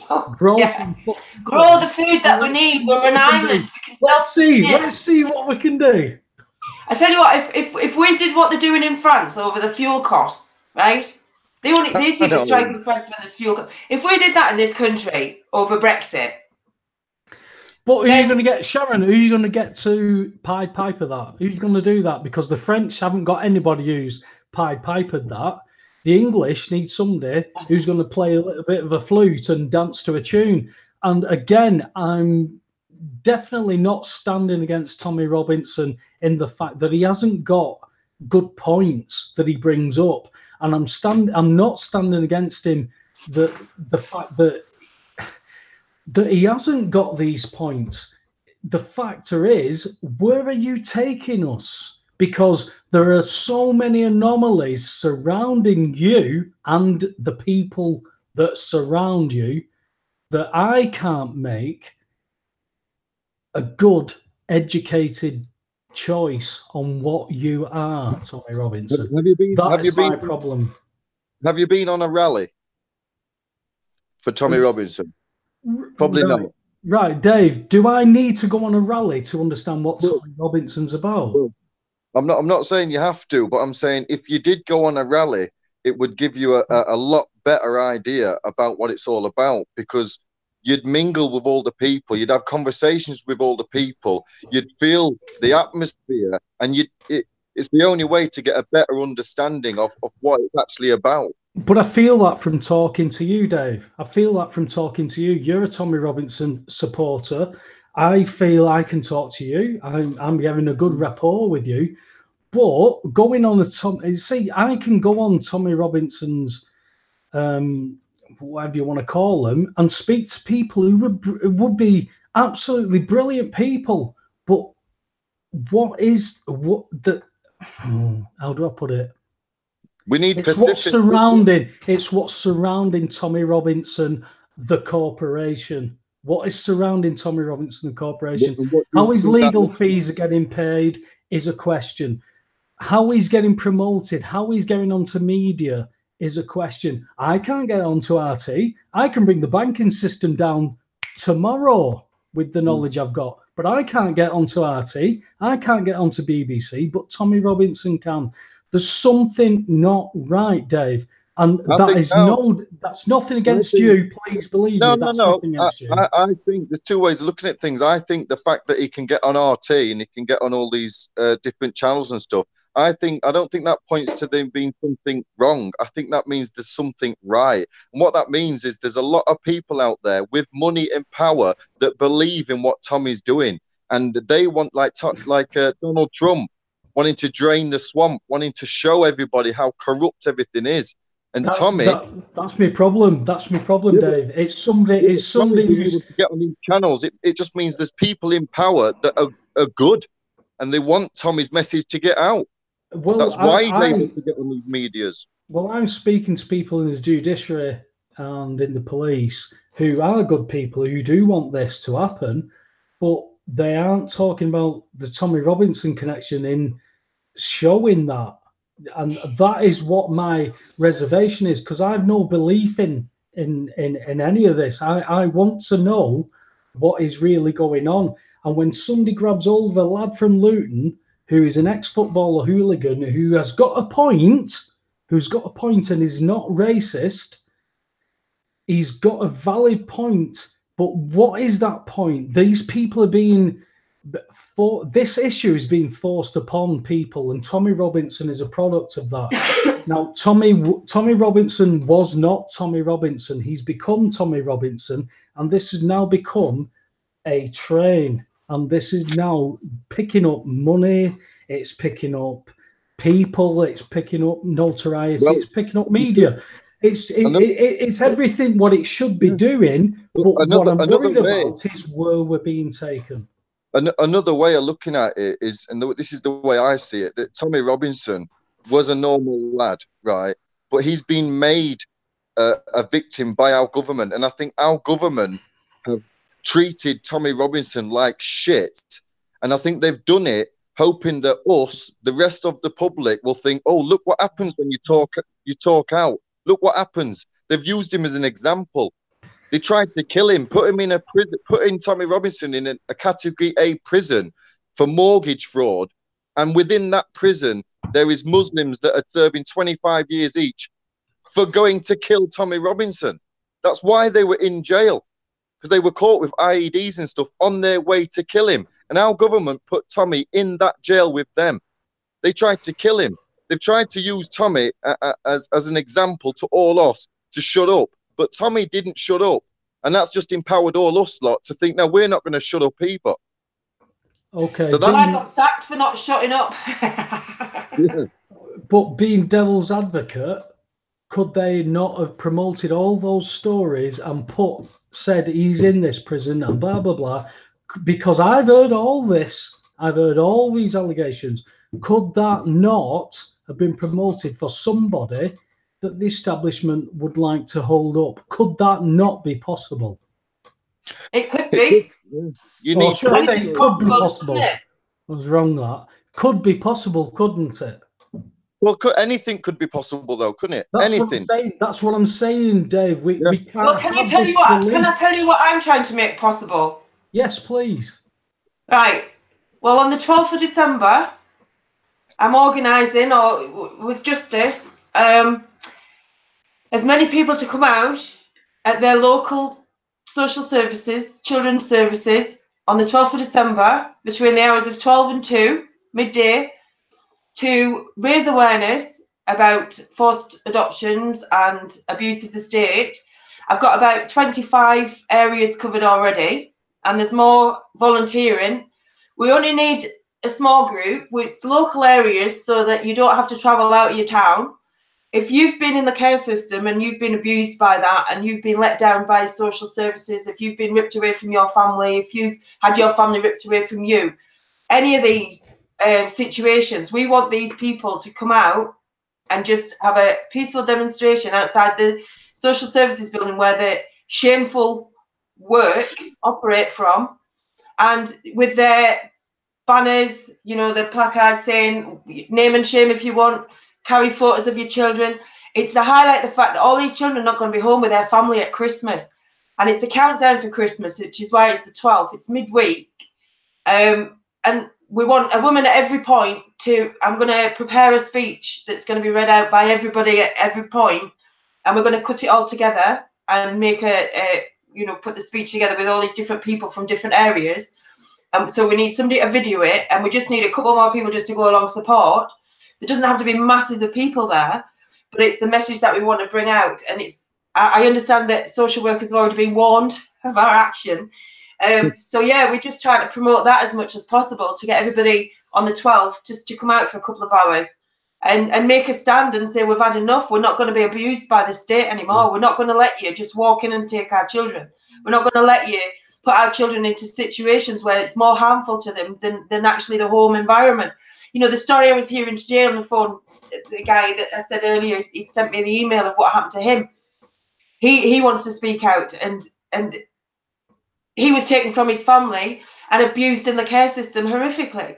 So, you know, they need to take some responsibility for the fact that they're abusing children on a massive scale, institutionalizing children, damaging them. I mean, these people that work in children's services should know the child psychology. They should know that the harm that they're doing to that child, and they need to not hide behind the badges, or it's just my job. No, it's not. How do you sleep at night? Damaging people on a daily basis. You know, the statistic my daughter read out from the Samaritans the other day was that the single biggest killer of under 50-year-old males in this country is suicide. The biggest single killer, suicide. Why are our boys killing themselves? You know what I mean? Before the age of 50. I think it was something like over 6,000 last year. And we need to find out why that's happening. But, you know, I think this demonstration on the 12th is just to set that off. And what we hope to achieve from that is that in every town, these groups come together and they grow and they set up, you know, doesn't have to be justice for women and children, but it can be just something like that where they come together and they organise and they demonstrate and they support each other in this network of victims created by the state. Let them know we're watching. Let them know the people are watching. Yeah, absolutely. Name and shame them. Put their names on that placard. Let the people driving by see that social worker lied. That social worker stole my child. That social worker, that police officer, whoever. Because I know somebody suggested going outside their family courts, but those people take it to the family courts. Those people lie in their statements. They miss out the positives about these families just to build a negative case against them. And I've had it happen to me. They've went on a fact-finding mission. Get my teeth in, right? Fact-finding mission to sack me. I've got a court in March to take them for employment tribunal, right? There's 22 points of direct discrimination against me on my, you know, in my statement. So they went on finding a fact against me to sack me because I dared to insult Islam, you know, by claiming that the grooming gangs were predominantly Pakistani Muslims. After 15 years with not one complaint, working independently in people's houses on a daily basis with never a complaint against me for my conduct, I was sacked in case I upset a Muslim. With my views, with the truth. But, you know, I'm not about insulting everyday people anyway. I'll point out what... Sharon, do you know what the amazing thing is? I work with many Muslims, right? And the Muslims that I've spoken to, particularly if you wanted to get into Sharia law, every man and woman has said, my family moved here to get away from Sharia law. And I feel sorry for them. And they said, we are Muslim and we follow Islam, right? But they don't follow what, right? We could get the Quran and we could get Islam, we could pick it apart and we could look at all the evil stuff within there, right? Now we could get the Old Testament and the Bible and we could pull all that apart and look at all the evil stuff in there. There's always going to be people who will buy in to that evil stuff. Yeah, but why are Sharia courts active in this country? Hang on. It doesn't matter. It doesn't matter. It's irrelevant that there's loads of Muslims that don't want Sharia law. It's absolutely irrelevant because they are irrelevant. The good Muslims are irrelevant. What's relevant is the fact that there is some Muslims that want Sharia law. That's relevant, and the fact that the courts are operating in this country, that's what's relevant. And the women and children that have to abide by that law are the ones that suffer in that community. Because in Middlesbrough, when I spoke out, when I did my speech in Middlesbrough, and I said that I felt sorry for the Muslims who are against the rape of the children, but they can't speak out because of it's a death sentence for them in a lot of cases if they speak out against their own. A Muslim woman came up to me and she thanked me for saying, about the women that get raped in the Muslim community, and she said she gets raped by her husband and she wished the Muslim women in the community could speak out, but again, they can't speak out. So it's not, we're for every woman and child that's been abused and raped. It's not about race, religion or colour.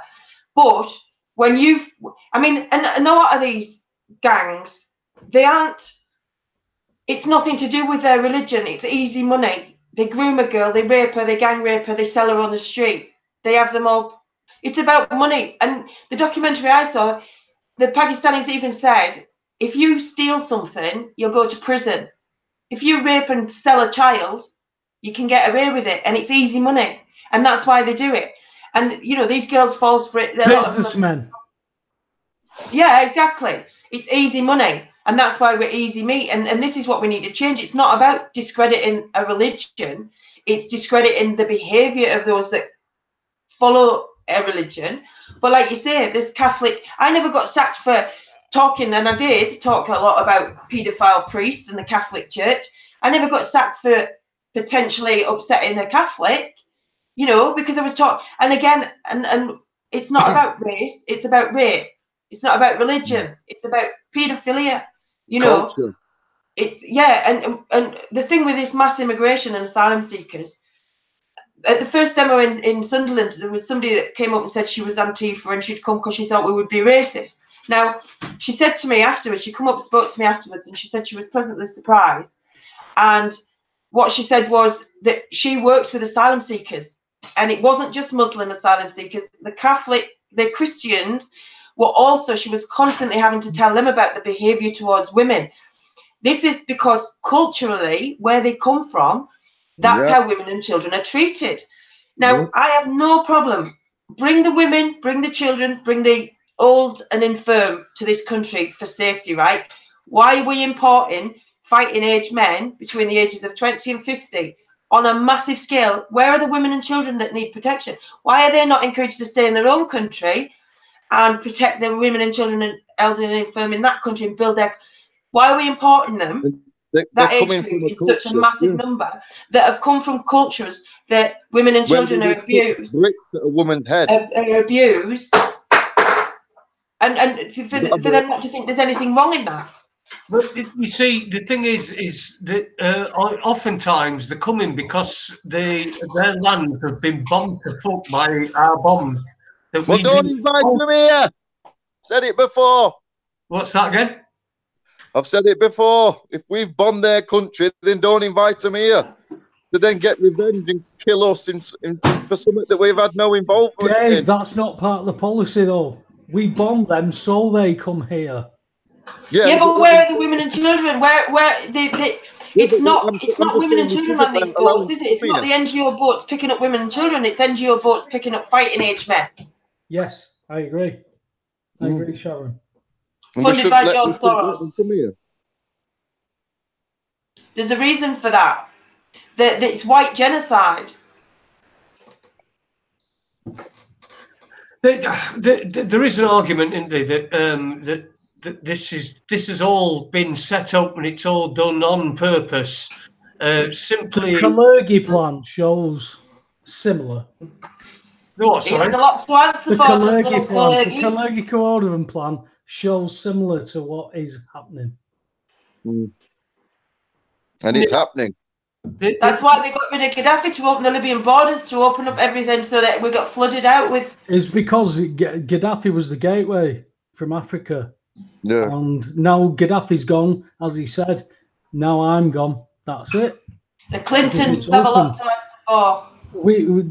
There's so much. There's so much. But when we start fighting amongst ourselves over possibilities, we've got to then stop and say, let's forget about possibilities for now. Let's look at the fundamentals. And the fundamentals is, this is a massive plan, and it's been designed, and it's there in black and white for everybody to read if they want to do something about it. When they want to do something about it, that will be when the line is drawn, not when Theresa May says, this is our Brexit. Yeah, but if the people force the government to honour the vote and we get the Brexit we want, then that is a massive victory, because then we gain control of our borders, which is what... Well, that's what the Brexit says. That's what she's saying she's done. So what Brexit do you want, Dave? Because I want my own laws. I want my own currency. I want to get rid of the central banking system and print my own currency from my treasury, which is what we should be doing. I want to get our fisheries back. I want to become secular. I want to become sovereign, and then say, do you want to trade with us? No, then fuck off. Do you want to trade with us? Yeah, okay, here's what we've got. And we train our people, funnily enough, to do certain aspects of certain jobs, be it whatever it is. You know, we used to do apprenticeships a long time ago where you'd actually learn a skill. Whereas now you can do a college course or a university course in stacking shelves, which it's not really to enhance our civilization.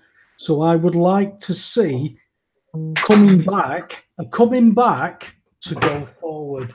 And we have to come back so much because of the policies that have been put in place, not by the Tories, not by Labour, not by Lib Dems, and not by UKIP. It's beyond everything.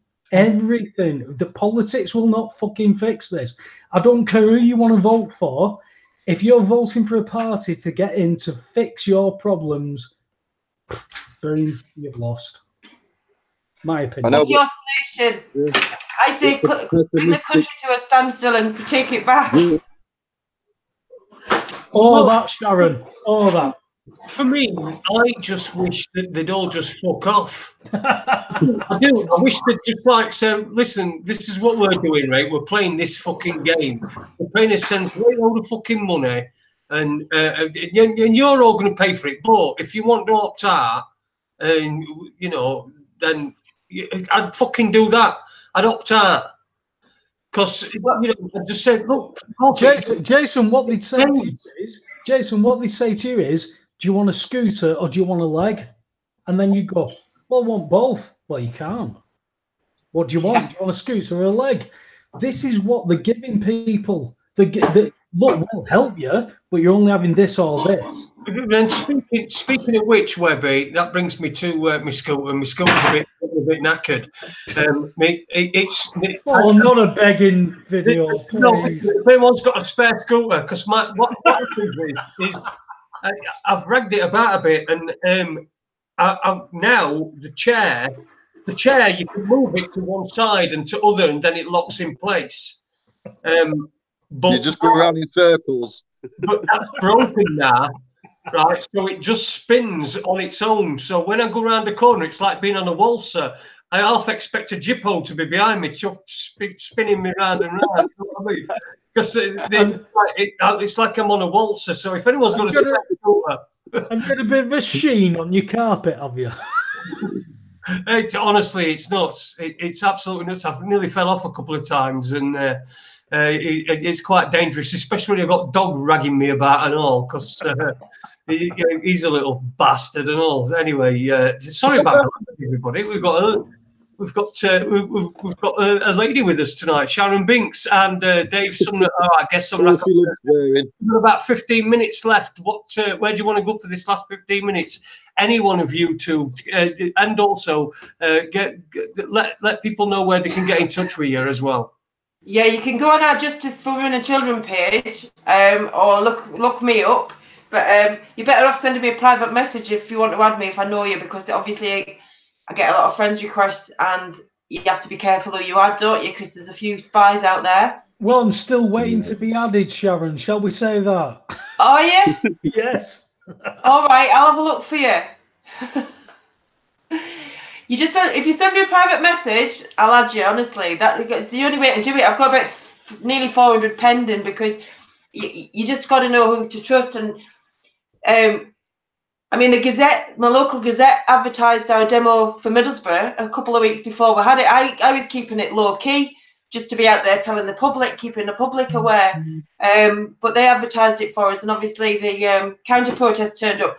And now we've got a team for Public Watch, who are working with Vinnie Sullivan and his team to name and shame all the because half the counter protests were counsellors that counsel victims of rape, and you're like, why are you counter protesting awareness raising against rape?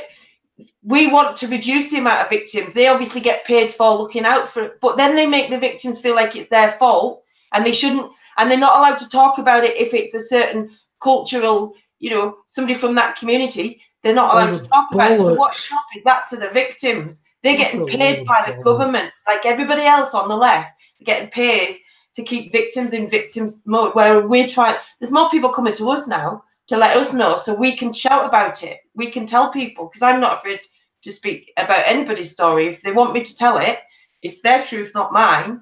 Yeah. But yeah, everybody get out on the 12th. And everybody get out on the 9th, because Brexit is really important, and they really aren't going to give us it, but we've got to fight for it anyway. And if it doesn't work, I'd like to see everybody out on the street, bring the whole country to a standstill till we get our island back. So yeah, any volunteers for that? Lorry drivers out there, block the roads, whatever. I'm going to get myself arrested, aren't I? Yeah. My bargaining chip is the Treasury prints its own fucking money and get rid of the central banking system.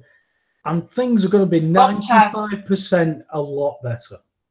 And get rid of the academies and get rid of the education system. You only have to write a letter to the school. If you write a letter to the school saying that you elect to home educate your child, you are quite legally allowed to do that, and you don't have to send them to school. Educate them at home. Get them on the internet. There's much more truth on there than you'll find in the classroom. You won't be brainwashed. You won't go against your parent and fall out with them because you've been brainwashed into believing your parents are insignificant in your life, which they truly aren't. They destroy families. We really need to sort out the education system before anything else, as far as our young generation are concerned. But us, in this generation, we need to sort out what's going on on another level, because their future's at stake. The issuance of money. That's where we need to be. We'll go back to medieval times, go back to bartering. Voluntary work, that's what we need, more volunteers. Sharon, there is no difference. This is what I'm saying. Because of the stuff I work with, for 300 years, we've lived in a debt-based economy. I'm a creditor. Therefore, guess what? I'm not liable for certain things in my society. This is what people have got to take away and go and look for themselves. Gas, water and electric in a private domestic house, you're not liable. That's it. What, can you just stop paying then? No, you need to know why. Because you just used a term of stopping paying. What the hell have you paid for ever, Sharon? Tell me something you paid for this week. Tell me. Well, I don't pay for anything because I ain't earning any money. Okay, what did you All pay right. for last? What did you pay for last? I don't know. My bills just come out of the bank. But are you paying those bills? Well, Are my you bank's paying promising? them, Or are innit? you? No, you're not. You're promising to pay a bill with no It's just figures money. on a screen, though, isn't it? It is, but if you asked for a letter, if you asked for a bill, a letter, a paper bill, you get attached a joint gyro credit check for a non-commercial agreement. If it's a joint gyro credit check, you put your signature on it, your bill's done. That's how it works in this economy. Yet people don't know that. And you are battling entities that are even more evil than that. Dave is battling entities more evil than that. Yet the fundamental thing is money. Yeah. You can't pay for anything. You've never paid for anything. I can't pay for anything. I must set my debt off. And that's what I did. I got my check. I put my signature there. Are we okay? No, they're not okay, because you're taking your equity, you're taking it back from them and saying, I'm not liable for that. You can't take it. That is the difference.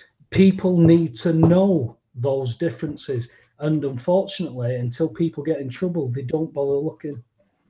It's a lot to take on, though, isn't it? I know a lot of people going down the common law route and trying to get the kids back through the common law courts and things like that.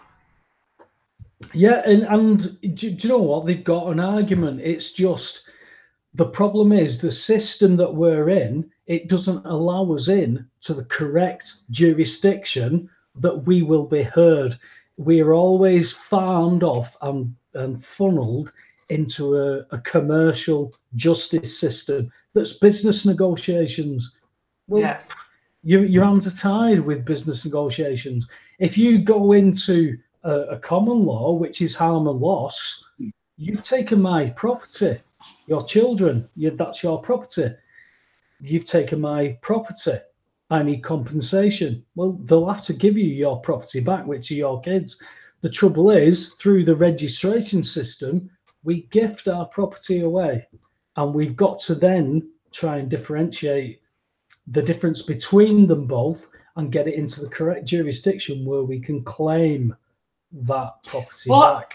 And that's where we're stuck. I talk to people about whether they register their children, and I know a few people now are saying, I'm not going to register my child. But then the other side, you go, well, they can't get a passport, they can't go into school, they can't go into nursery, they can't do any of those things without being registered at birth.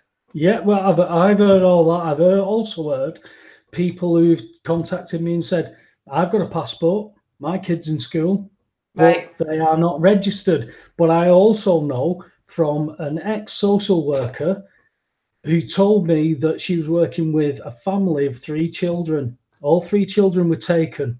2 days later, 1 child was brought back. Yeah, I've heard that story, a few stories.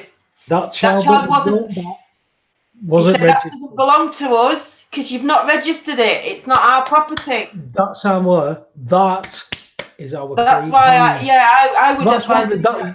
That's what they say, though, Sharon. Social services, clean hands. These 2 are ours. Yeah. That's yours. That's how it works. That's how it works. So don't register your children, people. In my opinion, if I knew then what I know now. I know, same here. Yeah. It's what you do, isn't it? It's what you do. You try and learn through life. And in the meantime, we'll just keep paying for stuff. Well, you can't pay for it, Dave. That's the problem. You're not paying for anything. You're not paying for anything. This is what it's all well and good knowing this, but if there's no what you can do about it, and we just have to carry on paying it. Well, it is. It is. See, you just, again, Dave, you've gone back to the terminology of paying. Right, you can't pay for anything in this economy. You can't pay for anything, but we could carry on perfectly well as doing what we're doing and manufacturing and learning how to manufacture better, because we are fast becoming a country of shelf stackers rather than manufacturers. But that's what they did with the academy, with the apprenticeships, what you mentioned earlier. This is what they did, the YTS, yes. Young people who didn't have academic skill and they could learn a trade. But now, even the apprenticeships, you've got to have a certain level of maths and English before you can even get on an apprenticeship. You know, these kids aren't going to get into that state. So what do? They go off and take spice or something stupid like that. They've killed our workforce and our production. We need to remember that we're an island and we could get those skills back and we could get that industry back and we can get, you know. Easily. That's why people don't. Can I just ask you a question? I'd like you to define when you say, you know, you don't pay for things, right? My definition of paying for something would be me going out to work, doing hard labor, earning money through labor, and then getting that money and going to a shop and swapping that money that I've earned for a product. That's my definition of buying something. One is illusion, and that's a receipt. That paper is a receipt. Well, I haven't bought a piece of paper. I've bought a TV. So I walk out of the shop with a TV. So I've bought the TV. You so no. You walk out the shop promising to pay eventually for that TV. No, because I've but money's an illusion. No. The only money that is what's accepted. The promise is accepted because the people who own that TV will take that promise and put it with their promises and promise to pay for something else. This is how the economy works. I go to the shop and I promise to pay for a Mars bar. Yeah, I'm just trying to get clear what your definition is of not paying for something. Right, that's my definition. But I'll tell you my definition now then. I go to the shop and I promise to pay for a Mars bar. I haven't got any money because there is no money existence for us. Silver and gold, not backed by anything. It's just paper. Right, I get what you're saying. Yeah, it's not minerals. It's just paper. Yeah, I do understand what you're saying, but like I said, it doesn't really help us, does it? We still have to carry on in this life and keep paying for stuff with money. Well, no, it's not going to change, is it? Well, in my opinion, it would, Dave, if you understood how it actually worked. Because if you go from that. I mean, I do understand how it works, mate. That everything's a loan and paper isn't money. It's not a mineral like gold, and they want to take all the gold away from the people. I do understand how it works. So that'd be utopia, right? Okay. So if you worked for nothing and had everything, that'd be utopian society, wouldn't it? Yeah, fantastic. Right. So if you did what you needed to do, but you had access to everything, that would be utopia. Yeah, sounds pretty good. Yeah, that sounds great. The fact is, we work for nothing, but are told there's a scarcity, and we believe that. That is how this works, because we could all work for each other and all help each other out, doing no different to what we do in this country, and use a piece of paper. The food banks. And use a piece of paper that says, "I promise to pay you eventually." Because you'll take my promise and put it with your promises and promise to pay for something for you. That's how this economy works. There is no money. There is no wealth other than the equity that is being stolen through this system. They just keep you in a perpetual state of poverty in here. That's it. Yeah, but with that promise, you know, it's not like I have to get that promise and I have to put it under my mattress. And, you know, I can actually get that promise and then go and trade it for something else. So I can still, so I can still spend it. But you're not spending, you're promising. Yeah, no, but this utopia of sitting on your arse, not doing no, but having everything. We have to be realistic. No. It's about sharing resources freely. That is not and using the barter system. I said that you carry on. I said you carry on doing what you're doing, right? I get up and I go to work and I do my job, right? I do my job because that helps the community within the job I do. Other people do that within that community, and communities spread blah, blah, blah, blah, blah, blah, blah. And we all use pieces of paper that say, hey, I like that. Can I promise to pay you for that? I'll give you these promises. And you go, yeah, there you go. There's your product. I'm going to take your promises. Hey, I like that over there. I'm going to promise to pay for that. And he'll take that because that's how the economy works. Yeah, there's not a lot we can do about that, is there? No, but Hitler took a Germany that you couldn't buy a loaf of bread with a wheelbarrow full of And he cash. turned it around in 10 years. 6 years. 6 years. He was the second biggest superpower in the world. Why? Created Because 6 million he jobs. created his own money. He created his own money and got rid of the central money supply. Mayor Rothschild said, give me control of a nation's money supply and I don't care who makes its laws. That's where our problem is. For me, in my opinion, that's it. In my opinion, our problems lie in the laws that of the issuance of credit and money. Once we get control of that, you will see a massive change. I personally that's not think giving it there's to bigger you. issues in the economy, but we all see the world different. But I personally think there's far more important issues than the economy. But well, listen, I think that's a whole other show, and it's probably Isn't it just? Yeah, run out of time. You'll probably do on your own. we didn't talk trans. And it turned a bit John Harris tonight as well. So I hope he weren't listening, because if he were, he'll probably be returning in his Caribbean island. Listen, we've gone 2 minutes over already. Thanks very much to our guests tonight, Sharon Binks and Dave Sumner. It's been absolutely intriguing. Brilliant, And a little bit at the end there, I think, the most entertaining bit. Yeah, Webby, have we got all lined up for tomorrow, or what we're going to do? We'll have something from tomorrow, won't we, at some point? Not as yet. I've got a couple that could be on tomorrow, but at the moment, nothing. Okay, well, we'll have something for you tomorrow as well. Anyway, so I'll sort some out. Yeah. Listen, support independent radio, podcasts like this. Go and listen to other people. Larry Cooking Monsters out there, Joan as well, who comes into the chat room. She's got a show on People's Internet Radio. Have a look at that at any point. So support people doing this sort of thing. We're talking about the real issues, and we're not afraid to disagree on things as well. Not at all. And I'll be on Right Unity at 7 p.m. on a Thursday. All right. Okay. Say that again. I'm on Right Unity at 7 p.m. Thursdays with different guests on as well. So excellent. Okay. So support that as well. Have you anything for you, Dave? Have you anything to contact you on, pal?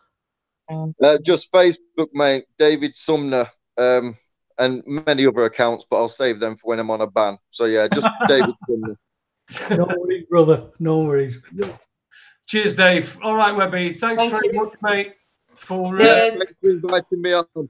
Thanks a lot. No, thank you. really Bye-bye. enjoyed it. We'll see you tomorrow. Turn on a bit.